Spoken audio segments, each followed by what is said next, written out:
नमस्कार, ताज़ा अपडेट के साथ मैं हूं आपके साथ अशोक वर्मा।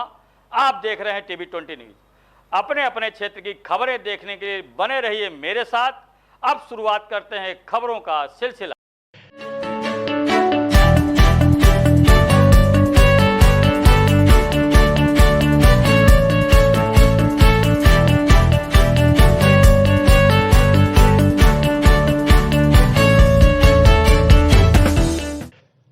आगामी विधानसभा चुनाव 2022 की तैयारियों के दृष्टिगत पुलिस उप महानिरीक्षक आजमगढ़ परिक्षेत्र आजमगढ़ अखिलेश कुमार व पुलिस अधीक्षक मऊ अपर पुलिस अधीक्षक मऊ द्वारा संयुक्त रूप से भ्रमण कर केंद्रीय अर्धसैनिक बल राज्य सशस्त्र बल की ठहराए जाने वाले स्थलों पर उपलब्ध मूलभूत सुविधाओं का भौतिक सत्यापन किया गया, जिसके तहत अमृत मेमोरियल स्कूल मोहम्मदाबाद, पब्लिक महिला डिग्री कॉलेज महर्षि बाबा लोधीदास खुरहट, अब्दुल लतीफ नुमानी दक्षिण टोला मऊ एवं सेंट जेवियर्स स्कूल आजमगढ़ का निरीक्षण भ्रमण कर संबंधित को आवश्यक दिशा निर्देश दिए गए। कोरोना संक्रमण के गहराते संकट के कारण गुरुवार को स्कूलों में ही 15 वर्षों से अधिक उम्र के विद्यार्थियों के टीकाकरण की व्यवस्था की गई। स्वास्थ्य विभाग की ओर से 3 टीमें फील्ड में उतारी गई। सोमवार से 15 वर्ष से अधिक उम्र के छात्र छात्राओं का टीकाकरण शुरू हो गया है। बुधवार से यह व्यवस्था स्कूलों में भी कर दी गई। इस बीच विद्यार्थी स्कूल व आसपास के टीकाकरण केंद्र पर वैक्सीन की पहली डोज लेने पहुंचे। बता दें कि इसी क्रम में नगर पंचायत जैनपुर स्थित सेंट जेवियर्स विद्यालय में गुरुवार को सुबह 10 बजे से टीकाकरण शुरू हो गया। सुबह से मौसम खराब होने के कारण छात्र और स्वास्थ्य विभाग की टीम को परेशानी उठानी पड़ी। हालांकि इससे स्कूल के छात्र छात्राओं के उत्साह पर कोई खास प्रभाव नहीं पड़ा। 12वीं कक्षा की छात्रा असरा खान ने बताया कि वह सोमवार को टीकाकरण के लिए किसी केंद्र पर नहीं गई, टीकाकरण से डरी रही थी। हालांकि गुरुवार को जब स्कूल में टीकाकरण शुरू हुआ तो वह अपनी सहपाठियों संग टीकाकरण के लिए पहुंची और टीकाकरण की पहली डोज लगवाई। मेरा नाम असरा खान है और मैं क्लास 12 बायो में पढ़ती हूँ। आपके स्कूल में किस तरह का वैक्सीनेशन करवाया जा रहा है? हमारे स्कूल में हमारे स्कूल ने ऑर्गेनाइज़ किया है कि जो भी बच्चे हैं 15 ईयर्स से 18 ईयर्स के उनको वैक्सीनेशन करना चाहिए, क्योंकि वायरस इतना बढ़ता जा रहा है। तो इस वजह से हमारे स्कूल ने एक बहुत बड़ा स्टेप लिया है और ये बहुत अच्छा है सर कि वैक्सीनेशन हमको स्कूल में ही लगाई जा रही है। अच्छा, वैक्सीनेशन को लेकर क्या कहना चाहेंगे आप? वैक्सीनेशन है, अच्छे के लिए है ये हमारे स्कूल में लगाया जा रहा है। यहाँ पे बहुत प्रिकॉशंस लिए जा रहे हैं, सबको बहुत अच्छे से वैसे वैक्सीन बहुत अच्छी चीज़ है, लगवा लें तो कोई नुकसान नहीं है। आपने लगवाया? हाँ, मेरा फर्स्ट डोज हो चुका है, मैं सेकेंड डोज अभी लगवाऊंगी। आपका परिचय? मैं डॉक्टर प्रदीप कुमार, प्रभारी चिकित्सा अधिकारी अजमतगढ़। सर, यहाँ पे कि स्कूल में सर किस तरह की वैक्सीनेशन की जा रही है? ये स्कूलों में जो हमने वैक्सीनेशन सत्र चयनित किया है, ये भारत सरकार की मंशा के अनुरूप जो 15 वर्ष से 18 वर्ष के बच्चे हैं जो वैक्सीनेशन से छूटे हुए थे, उनको प्राथमिकता के तौर पे हम लोग कवर कर रहे हैं, ताकि जो आगामी जो तीसरी लहर है इनसे कि मैक्सिमम हम बचाव कर सकें। इस वजह से हमने यहाँ पे कैंप किया है। सर, हम लोगों के मीडिया के माध्यम से सर आप लोगों को क्या संदेश देना चाहेंगे, जैसे कि मीडिया के माध्यम से हमारा ये संदेश रहेगा कि जिसने भी वैक्सीनेशन नहीं कराया है, प्रथम डोज या द्वितीय डोज जिनका भी बाकी है, वो लोग अतिशीघ्र अपने नज़दीकी स्वास्थ्य केंद्र पर जा करके, जो गांव में कैंप लग रहे हैं वहाँ पर जा करके वैक्सीनेशन कराएं और अपने आप को और अपने। आपका परिचय? मैं Sanjay Kumar Rai, principal Jainpur saint Xavier school Azamgarh. Sir, आपके स्कूल में किस तरह की वैक्सीनेशन कराई गई है सर? हमारे स्कूल में आज कोविड-19 के परिप्रेक्ष्य में, कोविड-19 के बचाव के उद्देश्य में आज वैक्सीनेशन कराया गया, जिसमें डॉक्टर उमाशंकर मिश्रा जी तथा उनकी टीम ने भाग लिया और 15 से 18 वर्ष के बीच जो बच्चे हैं उनको वैक्सीनेशन किया गया।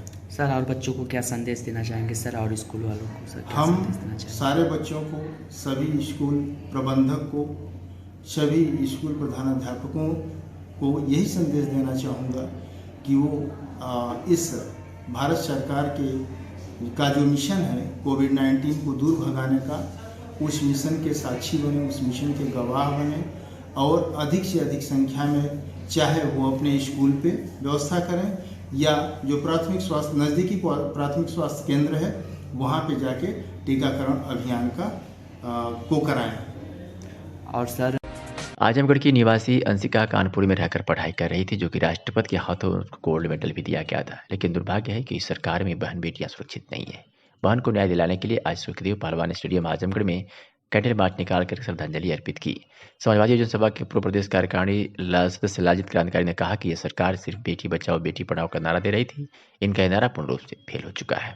नाम लाजित क्रांतिकारी है, समाजवादी योजना सभा पूर्व प्रदेश कार्यकारी सदस्य। आज हम लोग सुखदेव पहलवान स्टेडियम के यहाँ हमारी बहन अंशिका यादव के साथ जो दुराचार होता है उसके संबंध में आज हम लोग कैंडल मार्च निकाले, हमारे सभी मित्र, हमारे सभी भाई, और निकाल करके बहन को न्याय की मांग करते हैं इस सरकार से। और ये सरकार कहती थी कि हम जो है कि बेटी पढ़ाओ बेटी बचाओ बेटी पढ़ाओ का नारा देती थी, और आज ये सरकार जिस तरफ से यह नारा दिया था उसका पूर्ण रूप से यह नारा फेल हुआ है। इन्होंने कहा था कि हमने उत्तर प्रदेश को नंबर 1 में बना दिया, सुरक्षा में नंबर 1 में बना दिया, और विकास में नंबर 1 बना दिया, रोजगार में नंबर 1 बना दिया।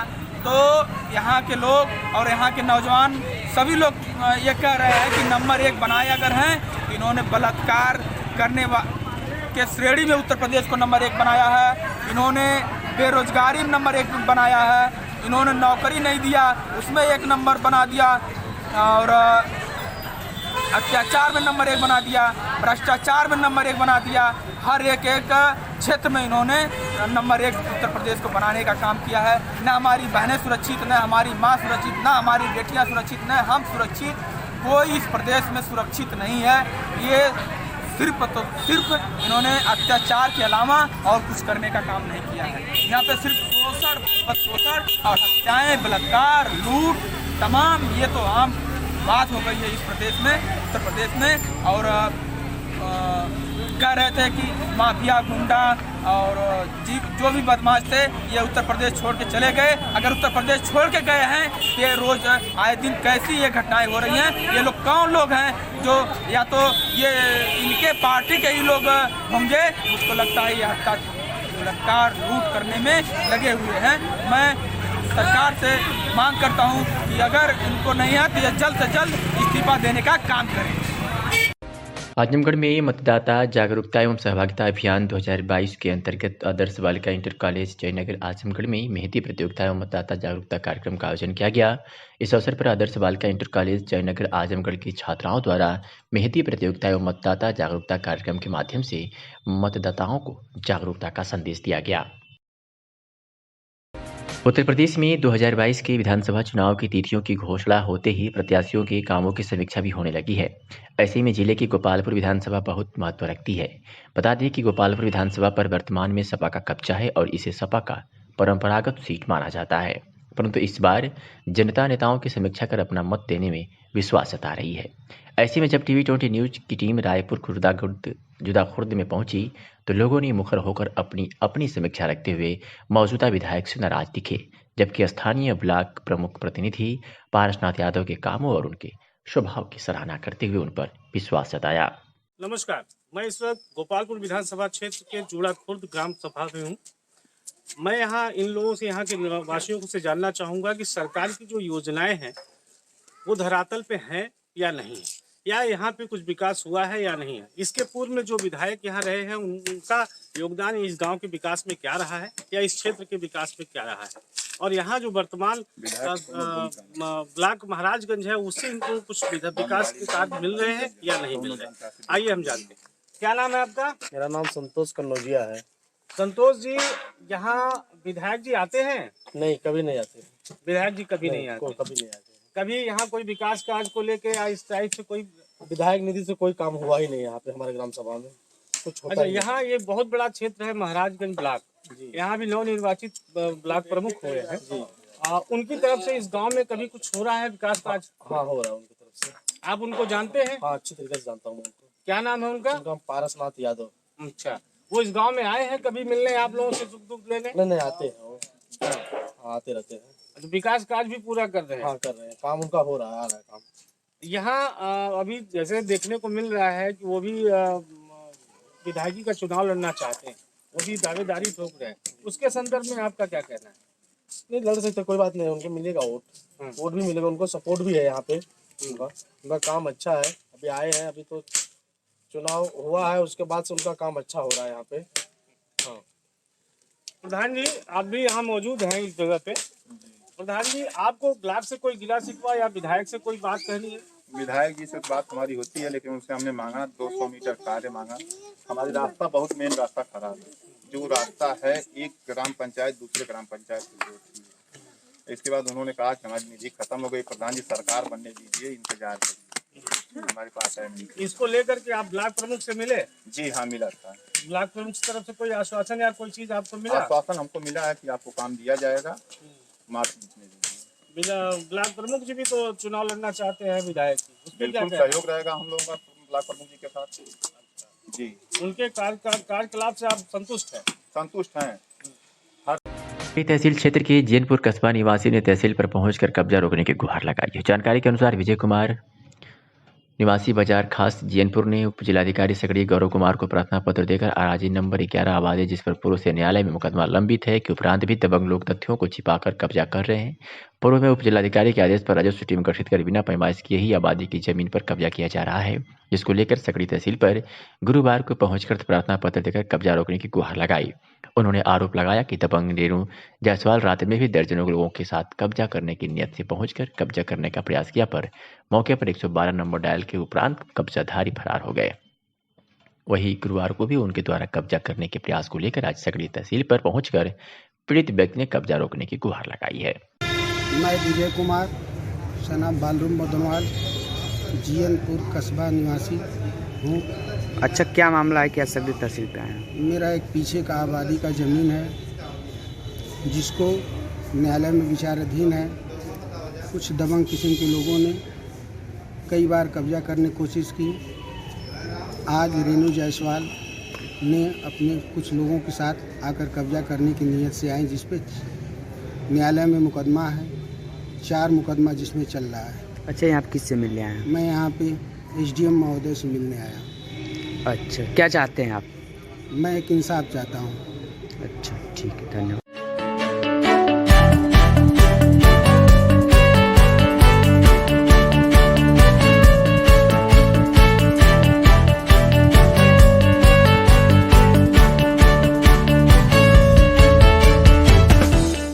नगर पंचायत जैनपुर में जन समस्याओं से जुड़े मुद्दों को लेकर आज नगर के समाजसेवी नेहाल मेहदी नगरवासियों के साथ नगर पंचायत कार्यालय पहुंचकर अधिशासी अधिकारी को एक पत्र के माध्यम से अवगत कराया, जिसमें नगर के कुछ प्रमुख मुद्दों एवं समस्याओं को चिन्हित कर नगर पंचायत कार्यालय से जवाब मांगा है कि नगर की ऐसी बदहाल स्थिति के लिए कौन जिम्मेदार है और कब तक नगरवासियों को उनकी मूलभूत सुविधाओं से वंचित रखा जाएगा।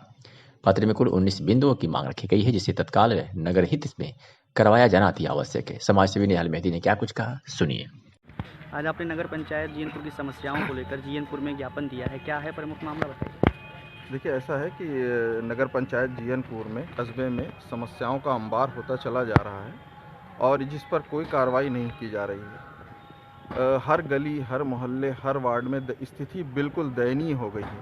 रास्ता चलना दुश्वार हो गया है। इतने ब्रेकर, इतने गड्ढे, इतने नालियाँ जाम, पटिया टूटी हुई है और सड़क बिल्कुल ध्वस्त होती चली जा रही है। ऐसे अनेकों मुद्दे हैं तो जो बिल्कुल आम जनमानस से जुड़े हुए हैं।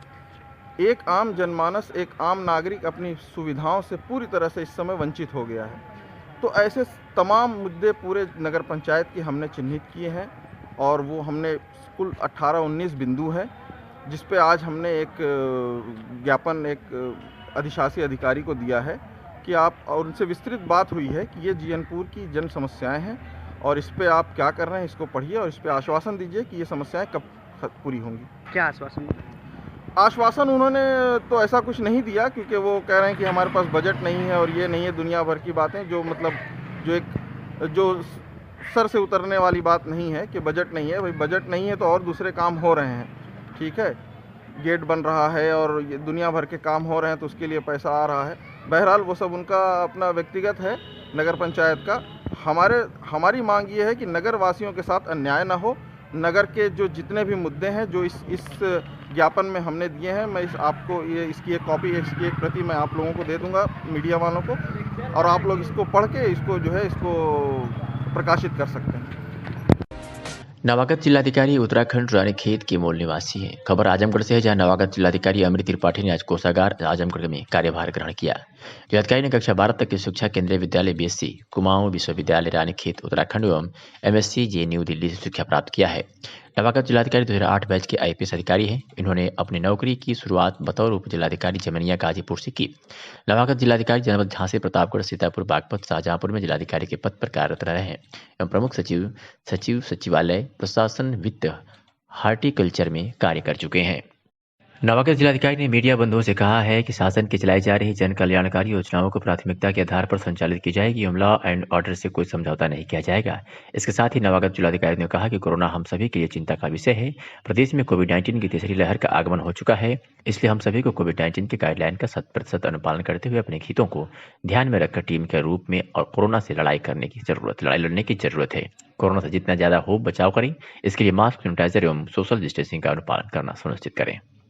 पुलिस अधीक्षक आजमगढ़ अनुराग आर्य के निर्देश के क्रम में अपर पुलिस अधीक्षक यातायात सुधीर जायसवाल व यातायात प्रभारी कौशल पाठक के द्वारा जनपद आजमगढ़ में कोहरे के कारण होने वाली दुर्घटनाओं को रोकने के दृष्टिगत helmet, seat belt, reflector tape, गलत नंबर प्लेट व अन्य यातायात के नियमों का उल्लंघन करने वाले वाहन चालकों के विरुद्ध सघन चेकिंग अभियान चलाया गया, जिसमें चालान के साथ साथ अपर पुलिस अधीक्षक यातायात के द्वारा लोगों को helmet, seat belt, reflector tape की अनिवार्यता पर आवश्यक निर्देश दिए गए तथा वाहनों पर निःशुल्क रिफ्लेक्टर टेप भी लगवाया गया तथा यातायात के नियमों का उल्लंघन करने वाले 85 वाहनों का ई-चालान किया गया। भारतीय लोकतंत्र में कभी कभी कुछ लोग ऐसे जनप्रतिनिधि चुनकर आ जाते हैं जो एक मिसाल बन जाते हैं और ऐसे जनप्रतिनिधियों का नाम गांव वालों की जुबान पर स्वाभाविक रूप से आ जाता है। ऐसा ही कुछ जिले के महाराजगंज ब्लॉक के रायपुर जुड़ाखुर्द का नाम सभा में देखने को मिला है, जहां विपरीत परिस्थितियों में भी गांव के विकास की परिकल्पना के लिए ग्राम प्रधान द्रौपदी राय और उनके सुपुत्र एवं प्रतिनिधि सुशील राय गांव को ब्लॉक का सबसे स्वच्छ व सुंदर ग्राम सभा बनाने में लगे हुए हैं। बता दें कि इसके पूर्व के प्रधानों के कार्यकाल में गांव उपेक्षा का शिकार रहा है, परंतु विगत 4 महीनों में मौजूदा प्रधान की इच्छा शक्ति के कारण दलित बस्ती से होते हुए मेन रोड लिंक मार्ग गांव में साफ सफाई, राशन का वितरण सहित सरकार की लगभग सभी योजनाओं को धरातल पर उतारा और लोगों को इसके प्रति जागरूक भी किया।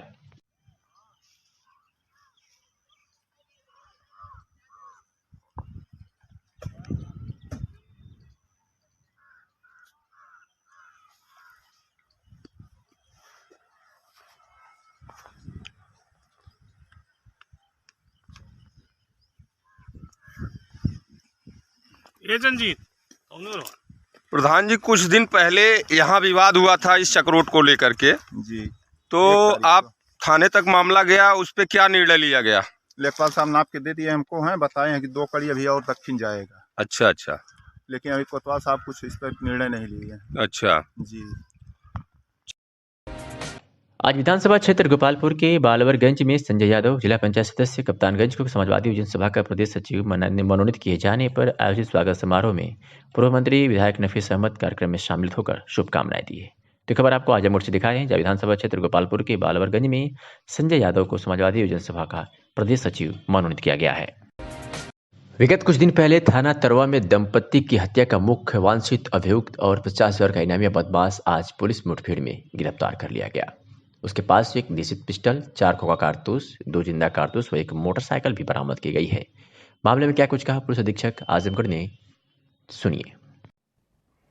कल देर रात्रि थाना बरदा अंतर्गत एसओजी टीम, एसओ तरवा और एसओ बरदा की टीम के साथ पुलिस मुठभेड़ के दौरान एक अपराधी को गिरफ्तार किया गया है। इसके द्वारा पुलिस के ऊपर फायर किया गया, आत्मरक्षार्थ पुलिस पार्टी के द्वारा भी फायर किया गया, जिसमें इस अपराधी को दाहिने पैर में गोली लगी है। इसका नाम पंकज यादव पुत्र रमाकांत यादव, कोटिया थाना रानी की सराय का रहने वाला है। यह दिनांक 28/29 नवंबर की रात को थाना तरवा अंतर्गत एक लेखपाल और उनकी पत्नी का मर्डर कर दिया गया था। उस घटना में पुलिस के द्वारा एफआईआर पंजीकृत करते हुए घटना का अनावरण किया गया था। ये उसमें मुख्य आरोपी था और अब तक वांछित चल रहा था। इसी मुकदमे में इसके ऊपर डीआईजी रेंज आजमगढ़ के द्वारा 50,000 रुपये का इनाम घोषित था। कल इसको गिरफ्तार पुलिस के द्वारा किया गया है। इसके पास से एक पिस्टल, 2 कारतूस, 4 खोखे और एक मोटरसाइकिल भी बरामद की गई है। प्राथमिक पूछताछ में इसने उस घटना में अपनी संलिप्तता के बारे में पुलिस को बताया है। इसने बताया कि जो मृतक हैं उनकी पुत्रवधू के कहने पर उसकी सांठगांठ से इसने ये घटना कारित की थी। जो लोग इसमें घटना में इसके साथ शामिल रहे हैं उनकी भूमिका के बारे में भी इसके द्वारा बताया गया है। विस्तार में इससे पूछताछ की जा रही है। इस एंगल पे भी इससे पूछताछ की जा रही है कि घटना के बाद जब से ये फरार था, इस दौरान इसको शरण देने वाले लोग कौन थे, कौन लोग ऐसे थे जिनके द्वारा आर्थिक रूप से इसकी मदद की गई। इससे पूछताछ के आधार पर उन लोगों के विरुद्ध भी कार्रवाई की जाएगी। इस प्रकरण में अब तक पुलिस के द्वारा कुल 8 लोगों को जेल भेजा जा चुका है। एक व्यक्ति अभी इसमें फरार है, बहुत जल्द उसकी भी गिरफ्तारी की जाएगी और जो भी लोग इसमें शामिल रहे, जो भी इसको शरण देने में शामिल रहे, उनके खिलाफ भी पुलिस कार्रवाई करेगी। यूटिया थोक क्षेत्र की जहां नया सोच सेवा समिति के द्वारा ग्राम पंचायतों में गरीबों को चिन्हित कर उन्हें ठंड के मौसम के मद्देनजर कंबल वितरण किया जा रहा है। इस बारे में नया सोच सेवा समिति के अध्यक्ष प्रवेश प्रताप शर्मा ने बताया कि समिति का उद्देश्य गरीब और जरूरतमंदों को जरूरत की सामग्री मुहैया कराना। इस समय ठंड का मौसम चल रहा है तो समिति ने तय किया है कि समिति के प्रदेश उपाध्यक्ष रंजीत गौतम, समिति के उपाध्यक्ष सुनील जायसवाल, कोषाध्यक्ष अवधेश जायसवाल गाँव में जाएंगे और चिन्हित करेंगे जिन गरीब व्यक्तियों को कंबल की जरूरत है उन्हें कंबल वितरित किया जाएगा। इसी क्रम में आज से ग्राम पंचायत की तेलियानी कानून को गंगापड़डी गाँव में गरीबों को चिन्हित कर उन्हें कंबल वितरित किया गया।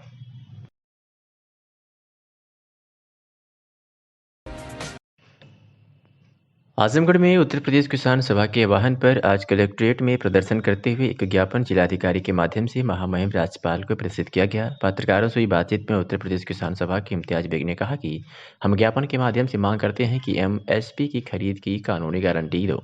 किसानों, खेत मजदूरों व ग्रामीण क्षेत्र के सभी लोगों को 10,000 रुपये वृद्धा पेंशन अनिवार्य रूप से दिया जाए। बाढ़ और घाघरा नदी की कटान सुबह नुकसान का सही मुआवजा मिले। गन्ने का मूल्य 450 रुपये प्रति कुंतल घोषित करते एवं सठियाव चीनी मिल में हो रही घटतौली बंद को धान क्रय केंद्रों पर घटतौली बंद करने व खरीद सुनिश्चित किया जाए। इस मौके पर काफी संख्या में उत्तर प्रदेश किसान सभा के लोग उपस्थित रहे। भारतीय कम्युनिस्ट पार्टी के नेता मौजूद हैं, रमग्गा यादव हमारे किसान सभा के प्रदेश के नेता हैं, गुलाम मौर्य मौजूद हैं, रामचंद्र यादव हैं, सब लोग हमारे साथ मौजूद, जियालाल हैं, ये सब लोग मौजूद हैं। आज हम लोग पूरे देश में किसान सभा की अखिल भारतीय किसान सभा पूरे देश के जिला मुख्यालयों पर धरना प्रदर्शन कर रही है। खास तौर से MSP की गारंटी के लिए किसानों का धान नहीं खरीदा जा रहा, फर्जी लोगों से धान खरीद करके सरकार अपना कोटा पूरा कर रही है। किसान रोड पर मर रहा है। किसानों को गन्ना की पर्ची नहीं मिल रही है, घटतौली हो रही है। फर्जी किसानों जो गन्ना बोए नहीं है, जिनके है नहीं, खतरा खतियोनी है, उनके नाम पर फर्जी गन्ना रात को खरीदा जा रहा है और दिन में किसान लाइन लगा करके मर रहा है। गन्ने का पेमेंट नहीं है। बढ़ती हुई महंगाई, इतनी बढ़ गई महंगाई जिसका कोई हद नहीं। सरकार चुनाव पीरियड में फर्जी तौर पर गेहूं चावल बांट करके करे हम बड़ा काम कर रहे हैं। किसानों को आज तक पेंशन नहीं मिली। MP MLA को पेंशन मिलेगी। दूसरे लोग इन किसान जो मेहनत करता है, इस गर्मी में, जाड़े में, बरसात में हाथ तोड़ मेहनत करता है, लेकिन फिर भी उसको पेंशन नहीं है, उसकी फसल का दाम नहीं मिलता। आज पूंजीपतियों के कारखानों से आलू और टमाटर जो 80 और 70 रुपये में बिक रहे थे, आज घुटा करके 30 रुपया 25 रुपया किया। इसी जनवरी के लास्ट तक जब टमाटर, आलू ये सब चीज़ पैदा होगी तो घटा करके 10 रुपया 12 रुपया करेंगे। कहाँ तक लड़ेंगे आप लोग? हम लोग तब तक लड़ेंगे, हम लड़ेंगे, जीतेंगे। अभी यही कहा जा रहा था तमाम लोगों से कि ये किसान फर्जी हैं। जब हम गाजीपुर बॉर्डर पर बैठे थे, सिंगूर बॉर्डर पर, सब जगह बैठे थे तो कहा जा रहा था ये पाकिस्तानी है, खालिस्तानी है। बाद में देश के प्रधानमंत्री ने बुढ़नपुर तहसील के कोयलसा स्थित सपा कार्यालय से आज सुबह जन आक्रोश पदयात्रा हजारों की संख्या में कार्यकर्ताओं ने हिस्सा लिया। रैली को हरी झंडी सपा के राष्ट्रीय सचिव व पूर्व मंत्री बलराम यादव ने दिखाई। रैली कोयलसा होते हुए बुढ़नपुर रानीपुर में जनसभा में तब्दील हुई। रैली का नेतृत्व सपा के राष्ट्रीय सचिव पूर्व मंत्री बलराम यादव ने बताया कि भारतीय जनता पार्टी की जन विरोधी नीतियों के खिलाफ सपा के नेताओं ने जन आक्रोश पदयात्रा रैली निकालकर जनता को जागरूक करने का काम किया। क्षेत्रीय विधायक डॉक्टर संग्राम यादव के नेतृत्व में पदयात्रा रैली निकाली गई, जिसमें उन्होंने बढ़ती महंगाई पर हल्ला बोलकर विरोध प्रदर्शन किया। साथ ही प्रदेश में भारतीय जनता पार्टी की सरकार को उखाड़ फेंकने की लोगों से अपील की। सपा के राष्ट्रीय सचिव व पूर्व मंत्री बलराम यादव ने देश व प्रदेश की सरकार पर जमकर निशाना साधा और सपा की सरकार बनाकर दी भाजपा को सत्ता से हटाने का काम करेगा। जन सैलाब को देख करके बड़ा गदगद हो रहे हैं हम लोग। अब आप क्या कहना चाहते हैं जन सैलाब के बारे में और जो जिस भारतीय जनता पार्टी के?